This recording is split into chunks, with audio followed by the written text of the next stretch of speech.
Hello, this is the GW Book Club, where my friend Stu and I are reading classic books from Games Workshop's history. At the moment, we're making our way through the original fiction published by GW Books between 1989 and 1991. We've only got a couple of titles left in this series, including today's, which is the final book in the post-apocalyptic dark future setting. This is Brian Craig's Ghost Dancers. And before we get into the discussion, I'm going to give you a quick overview of the story. Kid Zero is an outlaw and a rogue, on the run from sanctioned ops and waging a personal war against the international megacorporation Gentek. Mistakenly thinking that they were coming for him, Kid Zero shoots down a helicopter, but he quickly discovers that they were on the trail of a stolen data disk. The kid takes the disc and flees, creating copies with the help of a hacker contact and failing to convince the corrupt press to expose the Gentek company on a public broadcast. All the while, he is pursued by the corpse bounty hunter, Ray Pascoe, a man with an extremely intimidating facial scar and an attitude to match. Pascoe has been teamed up with Dr. Zarathustra's right-hand man, Carl Preston, a smart, loyal soldier who has orders to protect the Doctor's reputation and recover the data disk that includes Zarathustra's own research. All three men are caught by a rival organisation, the Japanese megacorp MM, who have teamed up with the American Mafia to try and catch up with their rivals at Gentek. After some mind-altering experiments, the bounty hunters break out of the MM Arctic research facility, taking the kid hostage along with them. But in a final showdown, Kid Zero's old gang leader, Ace the Ace, steps up to help him unscathed. The data disk is put in the hands of Gentek's rivals. Ray Pascoe remains on the loose and angry about it. Carl Preston returns to the Doctor's side, and the kid decides to take a new approach to his war with Gentek. Stu, we've just been reading Dark Future's final book, Ghost Dancers by Brian Craig. How did you find it overall? I enjoyed it. It's good. It's good. I was worried for obvious reasons for people who have followed the earlier parts of this series. Occasionally, a Brian Craig story will take us to places that maybe that shouldn't be gone. So I was a little bit concerned, but his record in this series has been a bit better than maybe some of the fantasy stuff, and so I was a little bit concerned, but I enjoyed it. Enjoyed it. It's got its issues still, I think. Yes. Today, while I was doing some ironing, I played back your books club live session, and I think we might agree on some of the areas that it's maybe could be a little bit better, but enjoyed it overall. Yeah. What about yourself? Yeah, I think we probably are in a similar place on this one then, yeah. Because I also came into it with a certain amount of hesitation. Because, yeah, Brian Craig, so Brian Stableford writing as Brian Craig for the GW Books series. He's written a load of Warhammer Fantasy stories. He did the Orfeo trilogy. He did a load of short stories in the various anthologies. And then he'd done one Dark Future, or a couple of Dark Future stories in the Dark Future anthology as well. There is a real patchiness, I guess, I would say, to his Warhammer Fantasy content. So we'd seen, the Orfeo trilogy. I think I probably enjoyed them more than many people did, but there is a real mixed bag there of like good ideas and cool moments with stories that are not really satisfying and framing devices that don't seem to make any sense, and there's no dramatic payoff and all sorts of stuff. Loads of kind of problems like that. And it also didn't feel very Warhammer Fantasy, most of his stories, right? So we're coming into Dark Future. We've just had a huge run of the Jack Yeovil Dark Future books, which has been this like pop culture infused, high octane, very funny, very fun, very creative, dystopian sci-fi story. I loved all of those books. I really enjoyed them. And we're finishing the Dark Future not with a mighty Jack Yeovil, but with a potentially patchy Brian Craig. So yeah, I came into it with that same hesitation. But I did enjoy reading this book, and I think overall I'm a fan. Yeah, which definitely very surprising. Yeah. In some ways, yes. Absolutely. I've come away thinking that was okay. I enjoyed that book. I thought it started really well. Yeah. You mentioned the Jack Yeovil Dark Future, and it's great. It's really good. The pacing's right, and the world that he's built is great. And the first two parts of this book feel like they're on the same pace. It's got the same Agreed. kind of thing going on. You've got Kid Zero essentially coming into to possession of some information on a disc, and we've got Carl and Pasco after him, and the characters are all gritty. They feel like they could have been written by Jack Yeovil in many ways. It feels like a continuation of what we had. So I really enjoyed it, and really enjoyed the pacing of it. Really gritty. Read a bit like a film. All the things we say, Very cinematic, about, isn't it? Yeah, all the stuff we say about Jack Yeovil's books in general, but also definitely his Dark Future stuff. And then we get to sort of the part 3 and part 4, and it changes a little bit then, and I lose from it being a 10 out of 10 book. It definitely drops down to sort of closer to a 7 out of 10 or something. So something I enjoyed, but it loses a bit from me in the later stages of the book. Yeah, I think that's a very similar arc to sort of my journey with it. Because you're right, yeah, the start of it is this quite high, like a fast-paced story that sees this roguish character. He's kind of been painted in the media by the journalist Homer Hegarty. This character, Kid Zero, has been painted as a sort of noble Robin Hood-esque kind of roguish character, out almost like a cowboy living the sort of the Wild West life.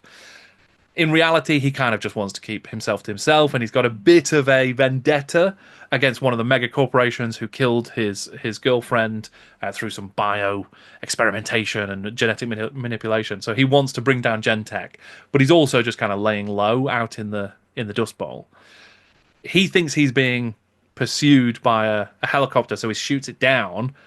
But he then discovers that helicopter, that it just happened to be near where he was, and it was really pursuing someone else. So he's now inserted himself into someone else's story.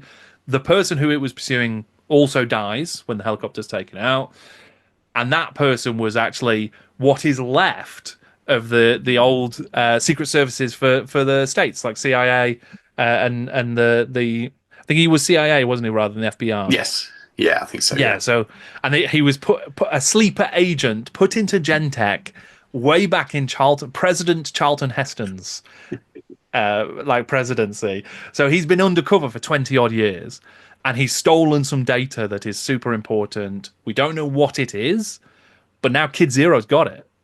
So he sort of accidentally inserted himself into this entire other adventure that's going on, a James Bond story, and now Kid Zero's in it. And it might be able to help him bring down Gentech. So he goes on the run, and then you mentioned Carl Preston and Ray Pascoe, who are the two sort of the bounty hunters who work for Gentech. And there's a buddy cop vibe to these two guys. They're recruited from different portions of Gentech. One works for our old friend Doc Zarathustra, who is the bioengineer guy who killed Kid Zero's girlfriend by accident. And Pascoe is just a hired gun, like super gritty. He's kind of got like a two-face scar. Yeah. It's like half of his face has been melted, and he likes that because that makes him more intimidating to the people he's trying to chase. And these two bounty hunters have to team up, and they're kind of chalk and cheese, and they're going after Kid Zero. And that's the first half of the book, right? Yeah. And it's really cinematic. It's really fun. Yeah. And then... yeah, well, then it goes into a different... Well, let's hold off. Let's hold off on that second half. Let's stay with the really good stuff, with the sort of the buddy cop. Because I kind of feel like, you know, that we've said this, I think, across a lot of the Dark Future books. They could easily have been films, and there's loads of actors who you could have dropped in, certainly from the 80s, into these roles. I mean, I think that this is almost like, you could imagine it being a Van Damme movie, kind of anti-heroes, or like, you know, actors of that nature. I mean, you could even do a Kurt Russell. You go for Tango and Cash style and have Kurt Russell as Pascoe and Stallone as Preston. Yeah. And you know, they're sort of bouncing off of each other and kind of chasing down Kid Zero. But a more modern film that I would equate that, certainly the first half of this book to, and I say a film, it's also a book, but No Country for Old Men. Yeah. And the reason I really like that, because I mean, it's a very similar setup in that you've got a guy who comes across something. So he, in No Country for Old Men, he finds the money, and then the bounty hunters are after him. But in both that, in No Country for Old Men, and in this book, Ghost Dancers, everyone does everything right. Like everyone's super competent. I mean, there's a couple of mistakes, but they're kind of like human errors, like making an emotional decision instead of a logical one. Yeah. But for the most part, Kid Zero makes really smart calls, and he goes to the right places and he does the right things. And then Pasco and Preston also are like, right, well, if he's gone here, that means this is probably what's going to happen. We should do this in order to cut him off. So you get this kind of really nice, like logical cat and mouse game that feels. I mean, this is why I was like a bit. When the story turns, we go from that to something very different, and I wanted more of that because it was great. Yes, yeah, I suppose it's realistic's the wrong words for really, but the characters are making smart, informed choices in a way Yes. that you don't see often in the structure of storytelling, because you could normally see the crazy choice that they would make coming, especially in horror films and things. Yeah, like, and genre don't stuff. Go down that corridor, don't go down that back alley kind of stuff. But these characters wouldn't have done that because they're making the sensible choices, and it does. But it does work quite well. Because they're both sets of characters. So Kid Zero and Carl and Pasco are both making sensible choices. It doesn't mean that one's easily catching the other or overriding what they're doing. So it does work well, and it just, I don't know how deliberate that is, but I think it kind of adds to the pace and the feel of the chase. And it's going to build towards a crescendo, or you hope it's going to build towards a crescendo. And I suppose it does in the end, but maybe not quite where you'd expect it to, or as soon as you'd expect it to. Yes, yeah, and some of that comes from.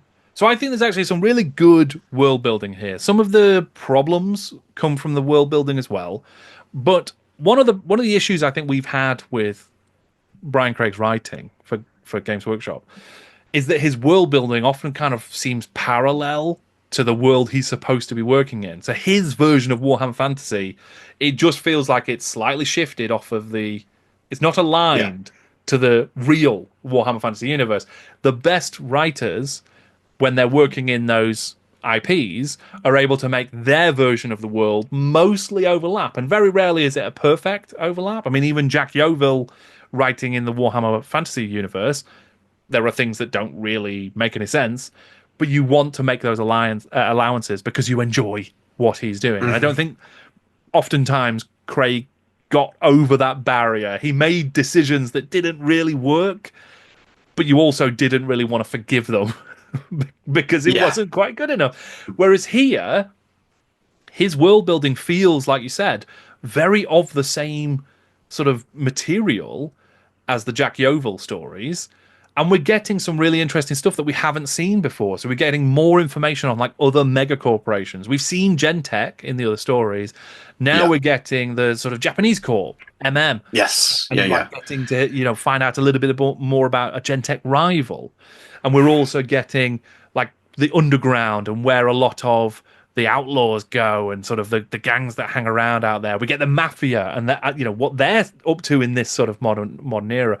And actually, just on the mafia, I really like this kind of idea that the mafia sort of in this world see themselves as this kind of noble, like rearguard action, like they are all that's left of the old order. So that's kind of what they're trying to protect. They're the noble ones because they used to believe in a certain hierarchy and things had to work a certain way. And they want to bring back that old world that used to be so good. They don't accept, or they acknowledge at least, that the reason it was a good old world was because they were on top and they got to choose what all the laws were and what they could break and what they could do. It just positions them in this really interesting sort of noble kind of going down with the ship but fighting it, but for the wrong reason. Like there's a certain nobility in their wrong reasons that they've chosen. So I quite like that. Yes, yeah, definitely. It makes sense from both levels, doesn't it? It's that kind of the historical don't like the change kind of thing, but then Yeah. because of the nature of the way mafia works, and there is kind of honor amongst bandits and thieves and Yeah. things, it Yeah. feels kind of romantic at the same Yes. Yeah. That's right. time. So it works, and it feels, as you were talking about, the Japanese corporations and the mafia. It feels like a really nice expansion on the world that we've been delving into and learning through those other books. It doesn't feel like you said, an adjacent idea or a different interpretation of the Dark Future universe. It actually ties in and adds to all of the different short stories and the longer form stories that we've had as well. For me, it all feels like the same thing and works completely with everything else. And yes, there's the odd name check and the odd thing that you recognize, but it just feels like a really nice expansion of that universe, and it feels like we've got a great setting there that we could do something with. Other than push plastic cars along a cardboard track, which is fun, but it could be there's so better things you could do with that setting. You really could. Yeah, there's so much you could do. And you know, I think I've probably said this with every book we've read in the Dark Future world.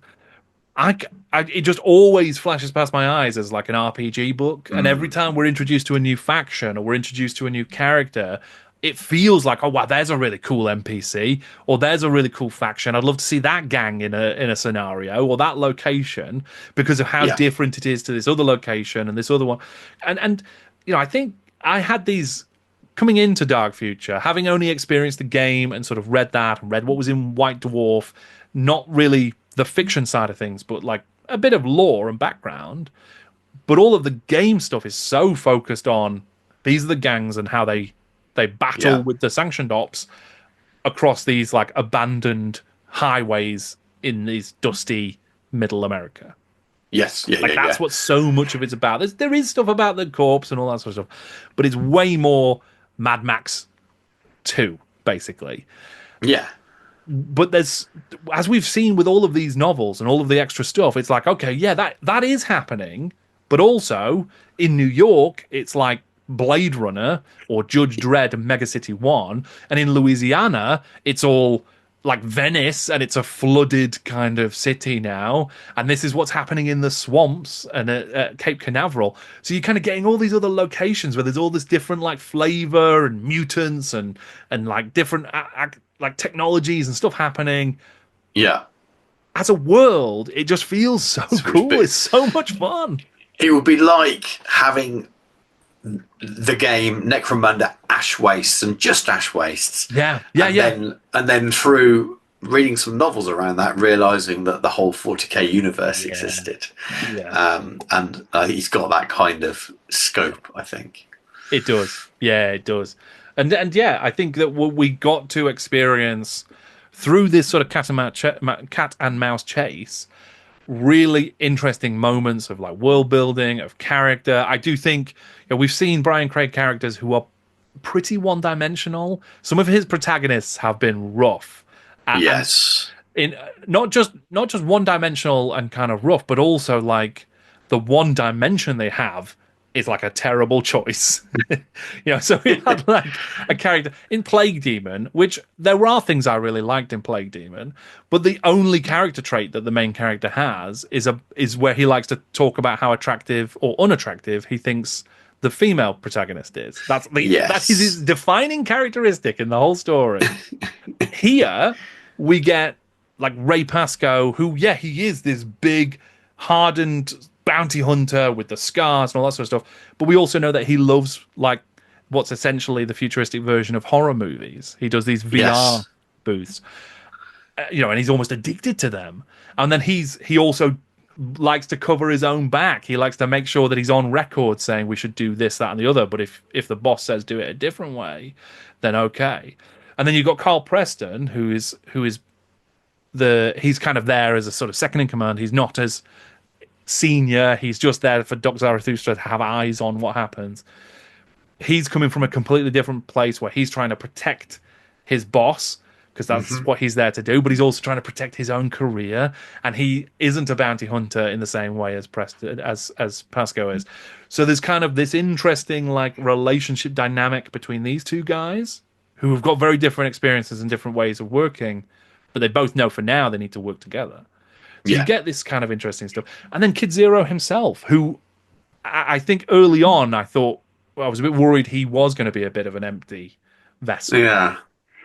But he even He's has some interesting stuff to him as well.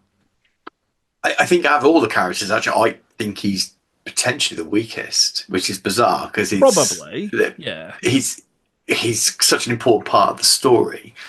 I think the problem is that maybe those chapters that we're going to get onto, those parts we're going to get onto, is that Craig's done a little bit too much with him in order to try and tell the story, a bit like he does with Orfeo. Sometimes it's with elongated conversations where I think the character gets lost a little bit, and the character's saying words that you wouldn't expect them to be saying. They're a little bit too worldly, understand a little bit too much, or too well spoken, and it doesn't fit with his lifestyle, his upbringing, his education level. He's very philosophical, isn't he? He's quite. He is. He's quite. He's Orfeo again, isn't he? A little kind bit. Of. Yeah. And I think that's where Craig himself puts himself maybe into that lead character that he's writing, and uses him as his thoughts and his thinking out loud and his conversation to over-explain some parts of the story. And because of that, it kind of derails that character a little bit, because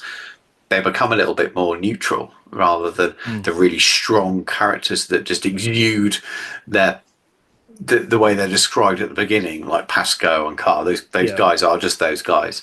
So it's not so much that it wrecks it, but I think out of all the characters, Kid Zero is probably one that is a little bit too smart at times in the way he talks. That's definitely, I can see that. And I think you're also right in that, in the Orfeo-ness, that Kid Zero probably has the least agency in the story. And actually, I quite like that early on, because we are following the bad guys for a lot of the story. And I say bad guys, obviously, you know, Kid Zero is a freedom fighter, essentially. He's a rebel. He's got the data. So we're following the bounty hunters who are trying to stop him from bringing down an evil corporation. So we're following basically the bad guys.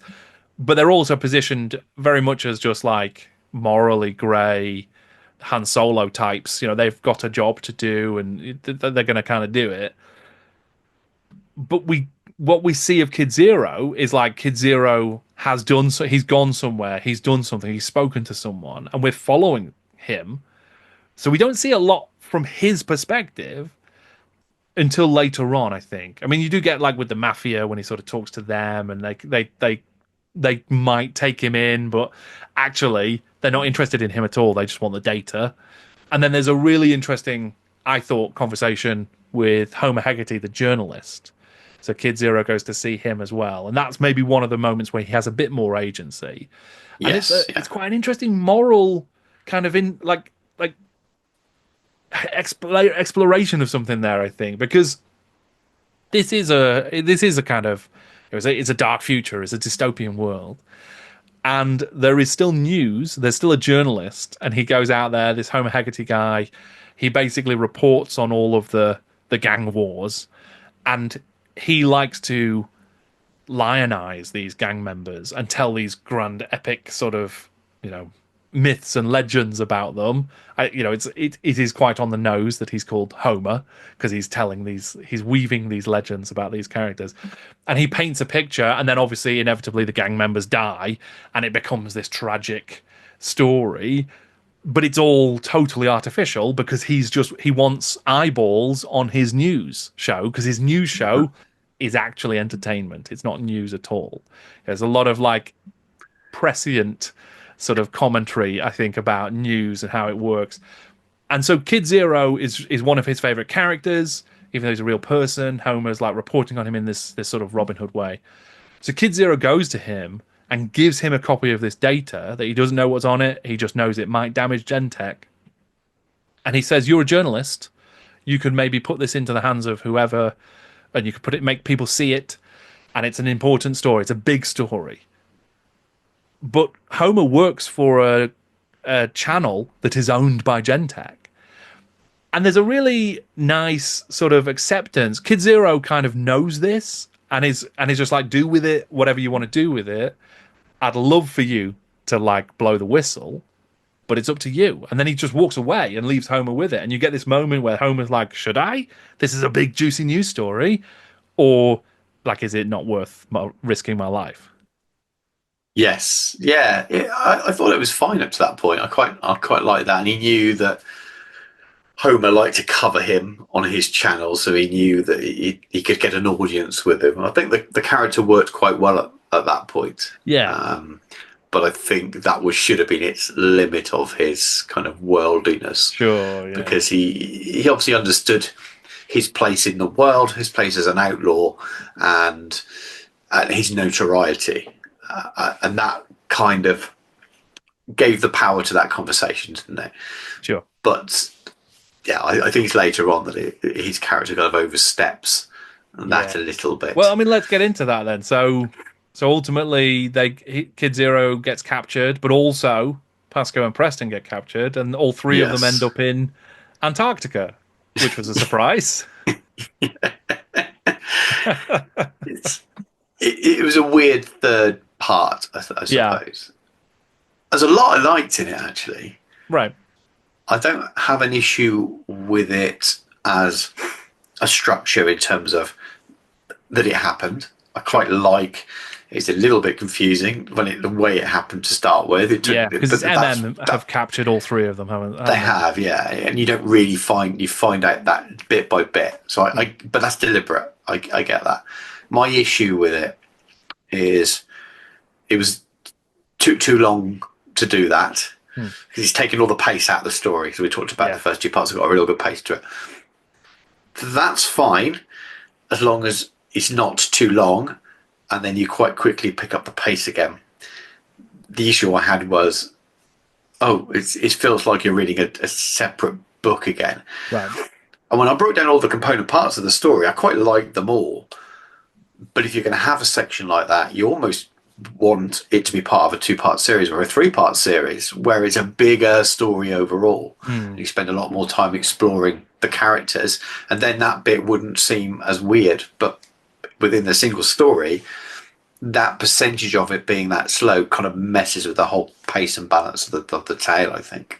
Yeah. Because I don't dislike there's bits that aren't needed, but I don't dislike what they did with it. I quite like that this Japanese corporation is also interfering because it kind of builds into that world being. I like the idea that they've kind of kidnapped them all, and then they obviously escape at the end because they're kind of almost broken out, aren't they, by the other. I like it all. If I can think about it now, I like all those bits. But you spent a very long time telling us about it, and when I think why was that, it's because Brian Craig does what Brian Craig does, gets into long conversations between two characters where he over explains what's going on, spends far too long going over and over again repeating the same things, and gets absorbed into writing these narratives, these conversations where he over explains everything, tries to telegraph what's going on to the extent that it's overpowering the rest of the pace of the story. Because the book's not too long, but tell that bit shorter, have a bit more of the chase. You could have had another part of the chase where they nearly caught up with him and he meets someone else on the road. Because there's strong characters in that first part. Harriet the Hooker's great, and that whole scene is really good. And it could have been someone else like that you meet along the road that would have extended part 2 or part 3, and then you could have truncated all that information that was in part 3. Yeah. And we'll come on to part 4 afterwards, but it's a bit more of the same for me. But what were your thoughts on part 3? Yeah, similar. And I think, the way you described it actually is totally right. And it does remind me of in the Orfeo in Zaragoza, the first Orfeo story, when there's a moment when Orfeo sort of meets the bad guy wizard and they have a conversation, and it's just an opportunity for 10 pages or 15 pages of like the wizard just expounding on like the nature of the universe or whatever. And it's like, this is not really relevant to the story. Yeah. I guess it's supposed to tell us the character is smart or whatever, and it's supposed to elevate things into this kind of metaphysical level.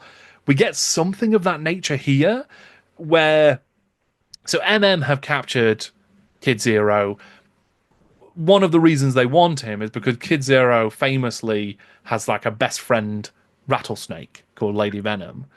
And as well as having this data disk and it being an opportunity to sort of shiv Gentech, their corporate rivals, they're also like, well, that's interesting. Kid Zero's best friends with a rattlesnake. How is that possible? Is there something going on here with like a mutation or some kind of, mind control or something? Is it because Lady Venom, the snake, is mutated? Or is it because Kid Zero is? So there's kind of this extra level introduced, which I probably could have lived without. I don't know that I needed it on top of all of the sort of corporate espionage stuff, which was quite cool up to that point. But it's fine. I think the idea of a best friend rattlesnake is cool. And I think, scientists being interested in that is fine. But we get then a few, like, they use this VR technology. So the same thing that the horror movies that Ray Pascoe likes to watch in VR and experience in VR, they use that same technology to, like, almost connect Kid Zero with God or whatever, or like his own consciousness. And there's just, and they're not that long, but they're just these sequences of like dreamlike kind of ethereal stuff going on. I don't know. I didn't need that. But then we also get, is Kid Zero a mutant? Oh, maybe, but maybe he's an alien.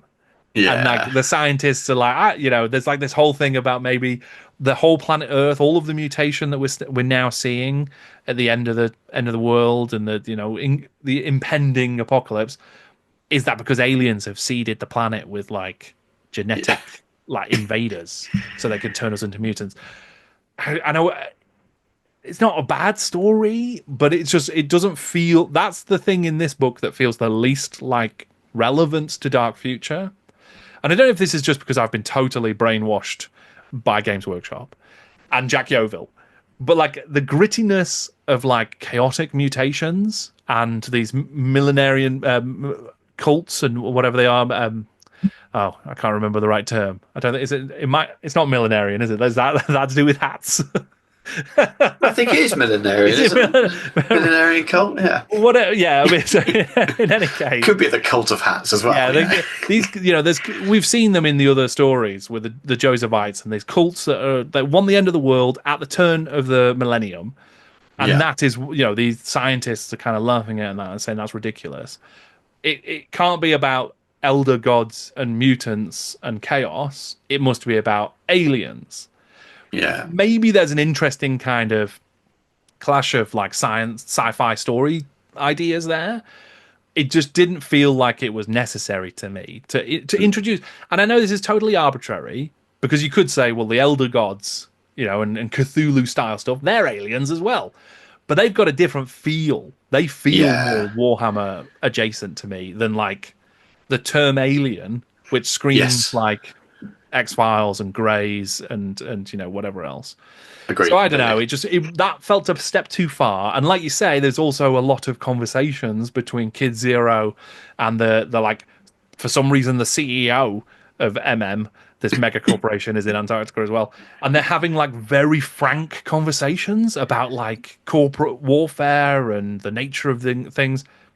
And I think that I get what you're saying about him. Kid Zero almost being too accepting and too smart to just be like going along with all these things. It's not his character anymore. The disposition of that conversation is being used as a device to tell that story, and it's one that questionably, as you've suggested, and I'd agree, you don't necessarily need to tell anyway. I quite like the idea of them being kidnapped. It makes sense that they're doing that from a corporate espionage point of view. The alien story, I agree with you as well. I don't mind it, but it should be a separate story. Yeah. And you could write a Mulder and Scully character base set within this universe where they discover that it's nothing anyway. But they look into it. That could be a fun short story, but it's not needed within this story. And again, yes, we've got that kind of almost angels and demons kind of thing in already, so maybe it needs one or the other, not both. So I don't dislike it, but it wasn't needed, and you could have shortened that part 3, made it a lot shorter. Still like those dream sequences. I like that the sense around machines, which I quite like that virtual dream type horror things. They use that as a tool to explore his mind, to explore his connection with Lady Venom, and also to explore the thoughts and dreams of Carl and Pasco when he was there. They actually fed some of that into Kid Zero's mind. That all worked fine, but all of the kind of the bigger, almost Zen. I know it's supposed to be a Japanese multi-core, but the whole Zen tea drinking kind of philosophy chat between Kid Zero, who's a punk motorcycle punk, and that's the difficult part, I guess, and the head of Fujitsu, and he's just happy to go along with his conversations. Just doesn't seem to work. And so you could have cut that down by half, and then you wanted to get straight back to the action. And then I don't think, I suppose we're moving into part 4, that I don't think we quite got back into the same pace of action either. No, because there's still a lot more. There's a lot more deep thinking. There's still so you move into part 4 with Pasco and Carl kind of being rescued by the Corp, who have attacked them in Antarctica, and with that they've grabbed Kid Zero, so they've now got him again, and they're heading back in a plane towards America. Great, brilliant, back to the action. But it's not quite, because they're in the plane having deep conversations again. So you got Carl and Kid Zero still stuck in that mode of Brian Craig probably overdoing the conversations. If that then went back to the gritty kind of stuff, or maybe the conversations were fine, but because we had so much of it in part 3, that it's kind of spoilt it, and it's just like, oh, there's more of this, is there? It's interesting. It's an interesting point, I think, isn't it? Because, I think that the nature of the conversations that Kid Zero has with, the CEO of MM and the scientist, they're too candid. They just talk about everything, and there's no real suggestion that they're misleading him or lying him. No, it feels like it's the truth. It's in part, I quite like the idea that this is a different corporation, unlike Gentech, that's got layer upon layer upon layer of bureaucracy and bounty hunters and soldiers and whatever, and that's this big evil corporation. This is a different evil corporation. They're still evil because they're a massive mega corporation, but they've got a softer sort of way. They're more polite in how they sort of seduce people and get what they want. So I think that is an interesting idea to contrast those two. But the fact that they just are willing to answer literally every single one of Kid Zero's questions, tell him all of the plan, all of everything about this top secret alien mutant thing, what they want to do to Gentech and why Gentech are bad. There is something interesting as well in this idea that actually MM are working with the mafia because they too are afraid that Gentech are going to take over. And the worry is that, well, if there's more rival evil corporations battling one another is better than a single evil corporation that's in control of everything, is kind of the point. And I think that probably is true. Still a bad state of affairs, and that's why it's a dark future. But that's why the mafia are lining up with MM and everyone else. So there's kind of interesting stuff in those conversations, but they are too long and they're too, like you say, deep and sort of, there's too much kind of airy stuff. And then you get the conversation with Carl Preston and Kid Zero in the plane, and it relates back to an earlier interaction they'd had where Kid Zero could have killed him. He got the drop on him, but because of the uniform he was wearing, he thought that Carl was just like an everyday soldier guy. Yeah. Which he kind of is, but he's a little bit more special. And Kid Zero is just like, I know you're just doing your job. And there's quite a nice thing to that. And you get that reversed here, where now Carl has got Kid Zero captive, and he's sort of more inclined to be nice to him because Kid Zero was nice when it was the other way around. But Pasco is just is not a nice guy. so Pasco's having none of it. But maybe there's a little bit too much kind of talky stuff, not enough of the exciting stuff we'd had earlier on. Yeah. And then the way the plane stuff plays out is an interesting idea. I don't know if I loved it. So Yeah, it's okay. It's okay. it's okay. I mean, you get that the plane is coming into land at the Gentech facility. Gets a load of drones out, and they're flying around. So there's a sort of paranoia in the plane about what are those drones going to do? Are those drones are they going to shoot the plane? If they shoot the plane, that's going to start a megacorp war. So that's like because they'd be taking a very public action. So maybe they're not going to shoot the plane. Maybe they're just to distract us or whatever. And then they also find out that there's like other stuff. There's gangs driving around, and it just so you start to get the sense that something's about to happen. And Pasco jumps to the conclusion that are going to use one of their satellites to fire a laser at the plane. So he becomes convinced of this, and he gets them all to parachute out. And then the sort of action progresses. We find out later on that those horror VR games that Pasco loves to play, one of them just so happens to be on a plane coming into land, and there's drones or something, and a laser does fire at the plane. And so he's kind of conditioned himself, because he's addicted to these games, he's played them so often, he's conditioned himself to think, so like the paranoia is baked in now. If he's on a plane and something's going weird, a laser's going to strike it. And I think it works. I think it ties back into the VR booths. It ties back into Pasco's own, like, it's one of his quirks and his character foibles, and it's a weakness in his character. Yeah. So it's fine. It's very convenient, but Yeah. it's okay. I mean, you can sort of argue it away as like, because they, like you said, they did look into their minds whilst they were captives. So maybe has sort of primed him more, and they were, it was a contingency plan and whatever else. Maybe make it. I think Brian Craig does that a lot, though, doesn't he? He gets himself into a place where you got some pace, and then you've got the conversations, and then in order to make something happen, he just seems to snatch stuff. It's not quite Deus Ex Machina, but he's got that kind of just snatches stuff, doesn't he? And it's sort of, and it all happens quite quickly. You literally could have just had the drones attack the plane, and they have to parachute out. Yeah, it felt like it always needs to do something that's unexpected and clever. But sometimes the linear aspect of a story is fine. And that was the underlying thing with this as well. It felt like I said, he didn't get that pace back again, and it had the opportunity. And I'm like you. We've talked about this off camera a lot as well. We quite like books where there's not full of just action scenes. We find that a little bit boring to read. Yeah. But I wanted to get back to that jeopardy, to that kind of final standoff. And it didn't feel a super satisfying end to it all. Yeah. Because there was more time spent on the dialogue that didn't really matter too much. And I didn't mind them parachuting out. I quite like them parachuting out of the plane. That's fine, but you could have had it shot down. So he did that. Yeah, and they still have to do it, right? Yeah. Yeah. There was just some weird things added there that didn't need to be. Yeah.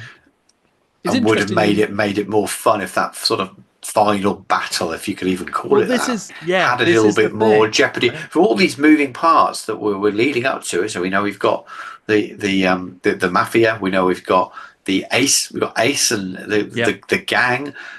It feels like they should have all paid off more as a dark future scene. Let's face it, he's writing books for that and lost an opportunity there, probably because he ran out of words having long conversations.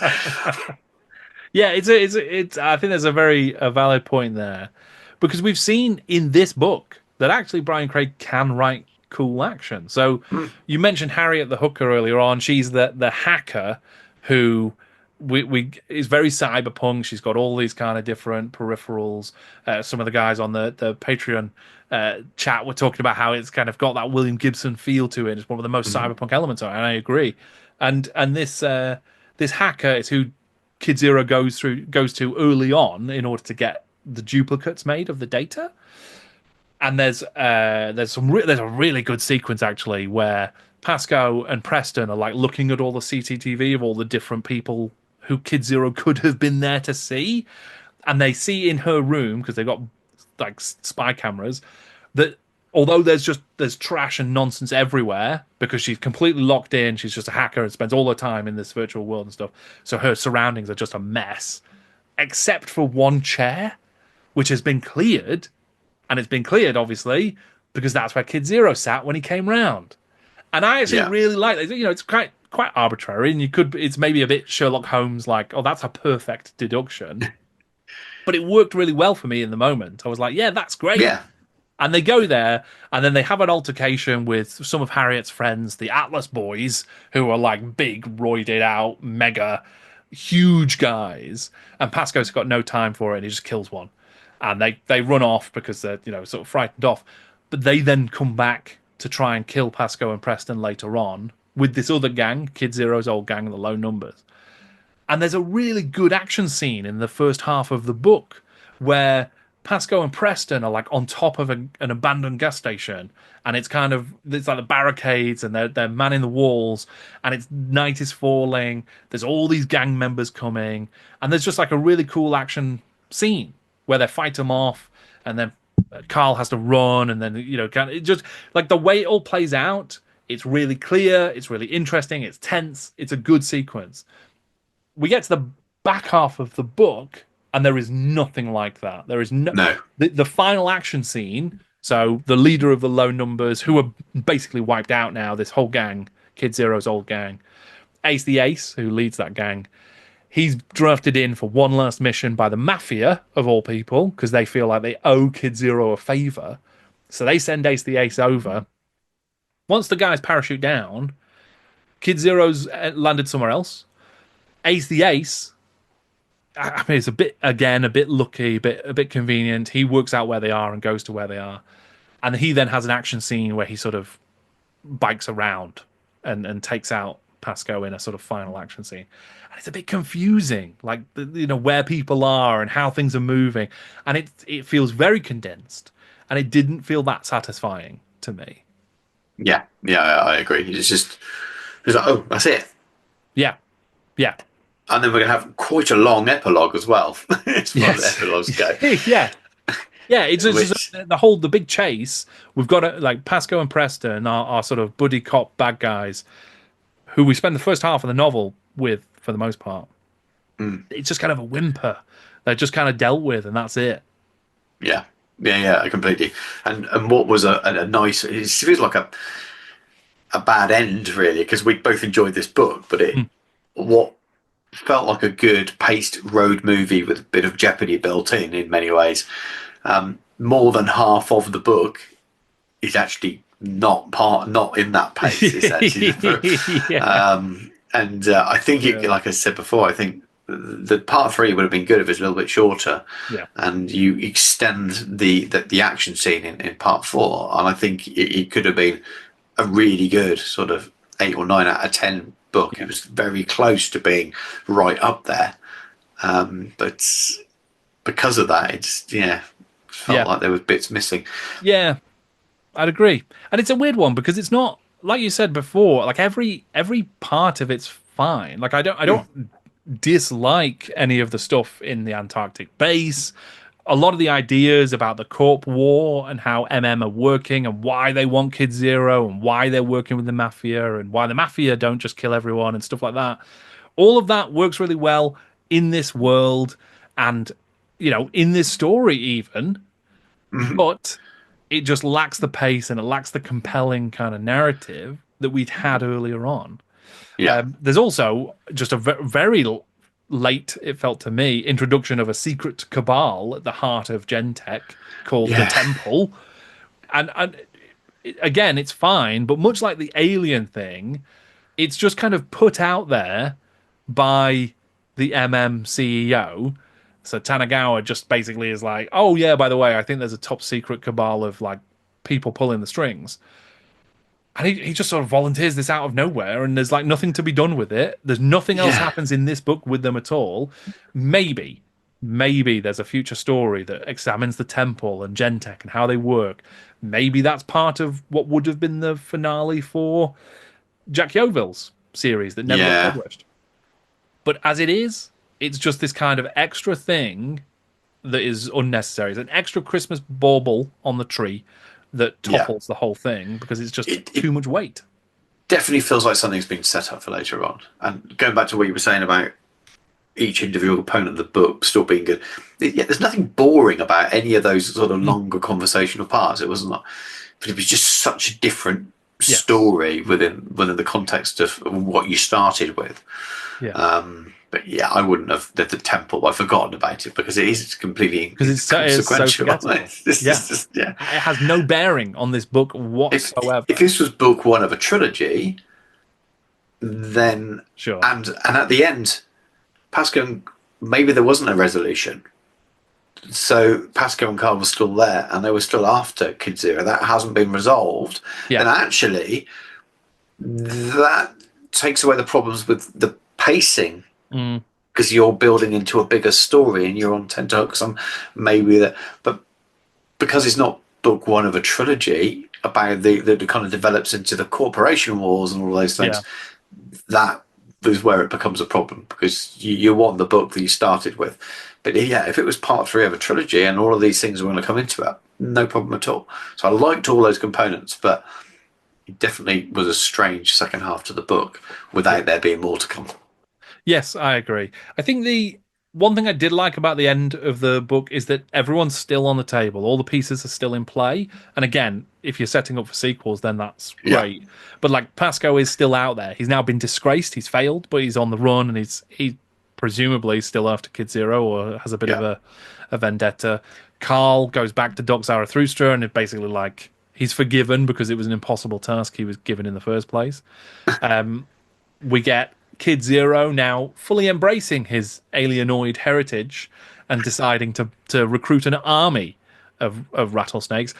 As absurd as that is, and again, I would take the alien bit out, but I'm quite happy with the sort Yeah. of resolution, like his story ending with, okay, well, I've lost Lady Venom, which I will say I was a bit miffed that he didn't seem to care about that. It Yeah. felt a bit heartless to me. She isn't really in it much. Yeah, I she's suppose we haven't not. talked about she. But I'd expected her to be quite an important it is, character, yeah, but yeah, she's yeah. not actually. She's more of a plot point around that third part Yeah, and the but reason like for the she's supposed abduction to or have been capture. his loyal companion for a long time. Yeah, So why he doesn't have any, he has no sort of sadness about. Oh, I guess she's left with the scientists. He just totally accepts it.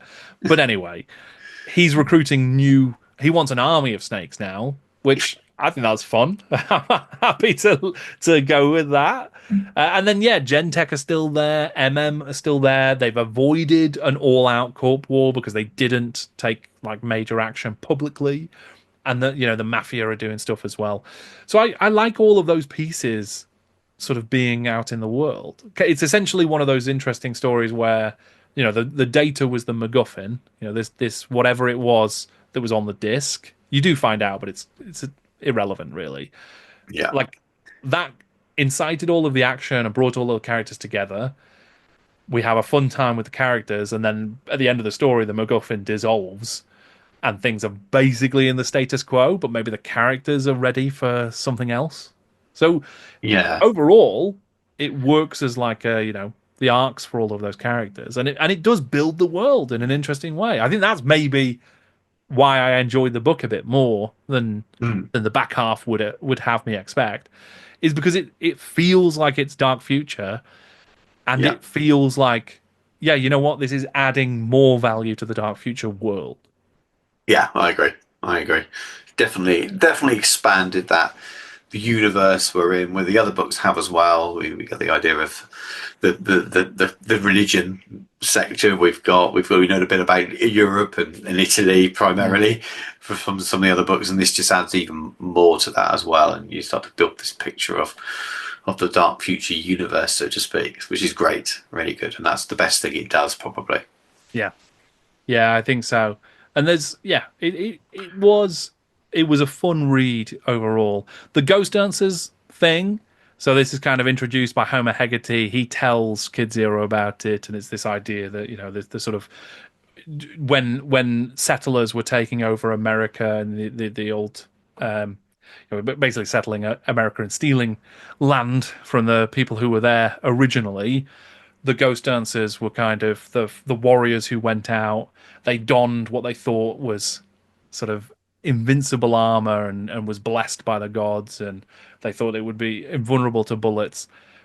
The reality, of course, is that the native people were fighting a losing battle and they knew it, but they still went out there with their faith, essentially.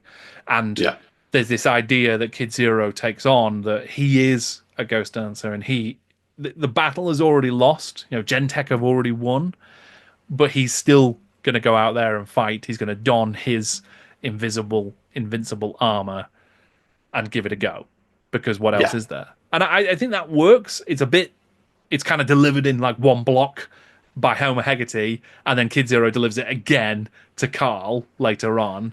Yeah. So it's a bit on the nose, but it does work as a sort of thesis for Kid Zero's character ultimately.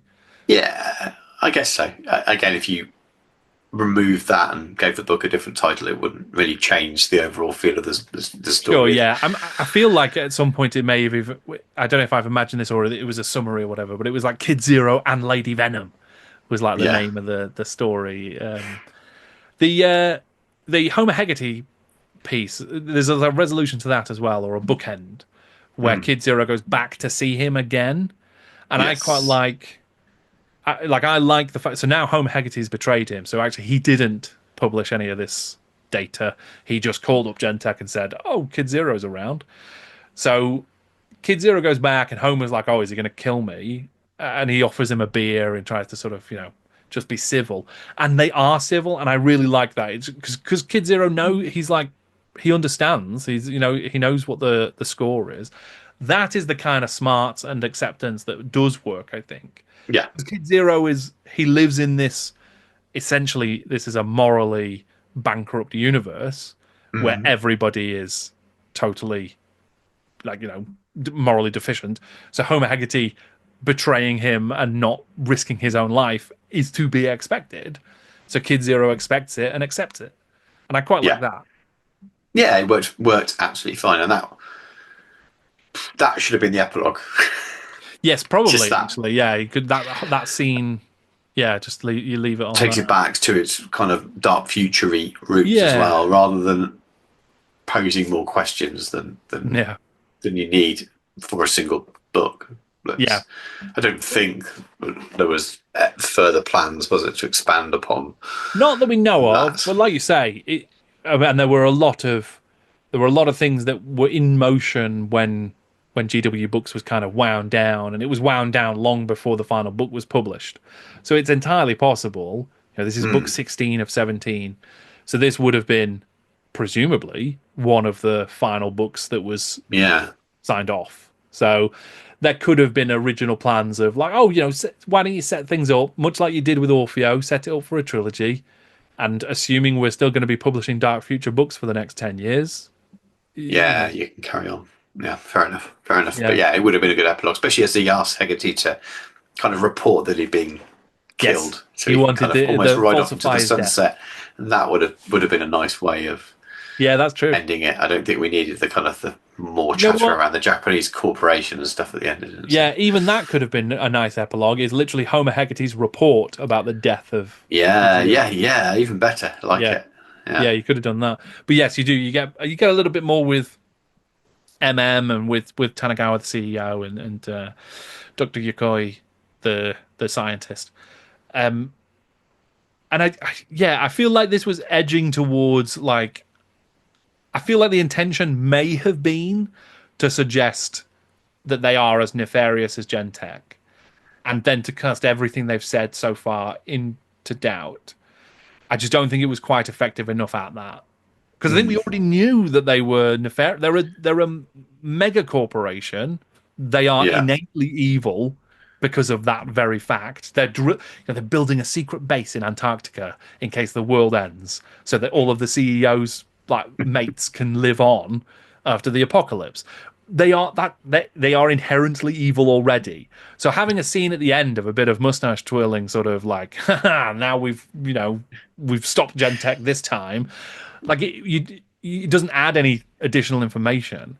What I think I wanted was more I would have liked an explicit I can't believe Kid Zero believed that alien garbage we made up. What a good improv you did at that moment. That kind of stuff. I think that's implied. I just don't I don't feel like there's enough to it to deliver it. Yeah, yes, too much language, not saying enough Yes, sometimes, which is what tends to happen in those the kind of Craigian scenes with them. way. Yeah.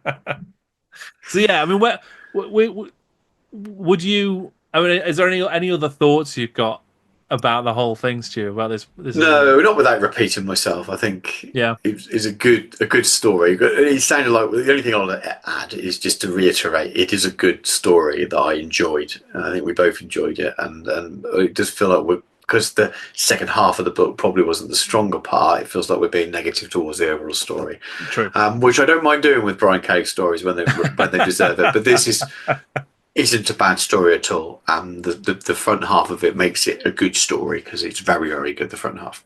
Yeah, yeah, I think that's a very good note because ultimately, I did enjoy it. I happily would have read a follow up. Like if that trilogy existed, I would have been excited to read the next part. As much as we have dwelt on some of the issues and some of the pacing and stuff, ultimately, it was still an enjoyable read. I flew through it. I enjoyed it right the way to the end.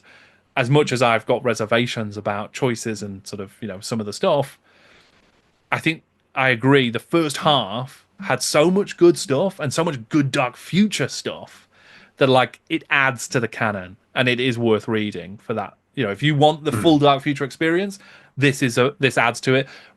There are some bad short stories in the anthology, right? That I would Yeah, probably say you could skip without yeah, losing anything. yeah, I yeah, think you yeah. would lose something by skipping this, Totally. and that's a success, I guess, as an idea, Yeah, a yeah. tie-in novel. So you give it a thumbs up or a thumbs down, Stu? Thumbs up. A good Yeah, strong thumbs up. strong, Absolutely. strong thumbs up. Yeah, me too. Me too. I think I'd give this one. We're going to be doing. I won't press you on more thoughts about its sort of position and its relative strength because we've got one more novel, which is Beasts in Velvet by Jack Yeovil. That's the final Warhammer Fantasy novel and the final GW book. Like that literally is the end of the original 17 books. There were subsequent books. There's a complicated publishing history. But in terms of like the GW books imprint, 17 were published. Beast in Velvet is the last one. That's what we're reading next month. We're also going to be doing a bit of a tier list.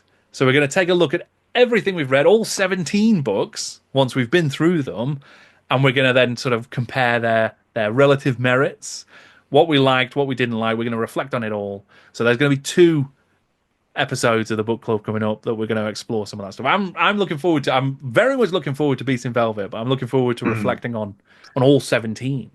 Yeah, I'm just gonna dust my aging or memory and go back through my notes and realise that it was the kind of notes I used to take at university. Well, what was I on about there? Yeah, because there's a lot of short stories in there as well. So Yeah, there's going I'm to be a gonna lot of things struggle to to remember reflect it on. all. I tend to write notes with just sometimes 2 or 3 words just to trigger something as part of the conversation. But testing that 12, 18 months on for Yeah, some of this stuff is I'm that's going like, right. what have I written that for? It's But going to then be I also think good. there are going to be some stories that are so strong they will have stayed with you and they'll be crystal clear, I suspect. I might have to go back and watch us or listen to us Yeah, while I'm you can working. always Just watch every episode. get some views. Get some views. Yeah. Yeah, that's very true. In fact, everyone should refresh their memory and watch every episode before we do the In tier. preparation for the tier list, they absolutely should rewatch everything. Yeah. I mean, and then obviously Beasts in Velvet, final Jack Yeovil book in this one. There are more Jack Yeovil stories that we will eventually get around to, but in this cycle, in this run, the last one, are you excited about it or are you? Very, very excited. So I've got it sitting here. Yes. I've also got it on Audible as well. So I'm going to Mm. probably double team it. So I'll read it first, and then I'll do a second listen on Audible as well when I'm working. So I'm really looking forward to it. Yeah, me too. Me too. And I think, Jack Yeovil has been a huge discovery for me. Kim Newman, his real name, incredible author. His work in GW books speaks to me enormously.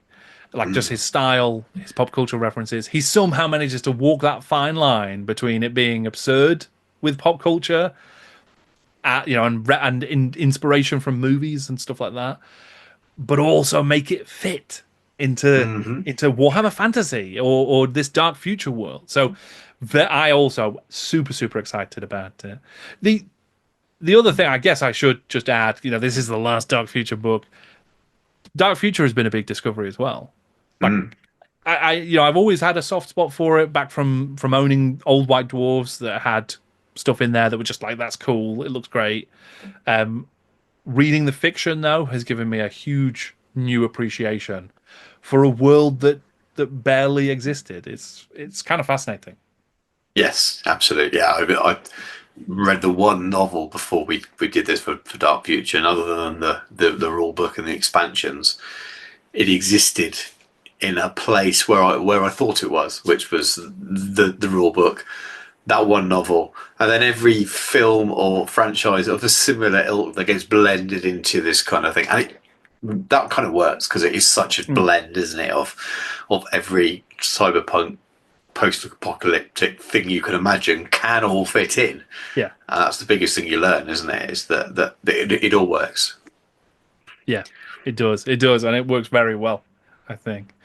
But yeah, I mean, lots to look forward to, I think, then, Stu, isn't there? I mean, I should also mention that we've started doing an extra strand of the book club.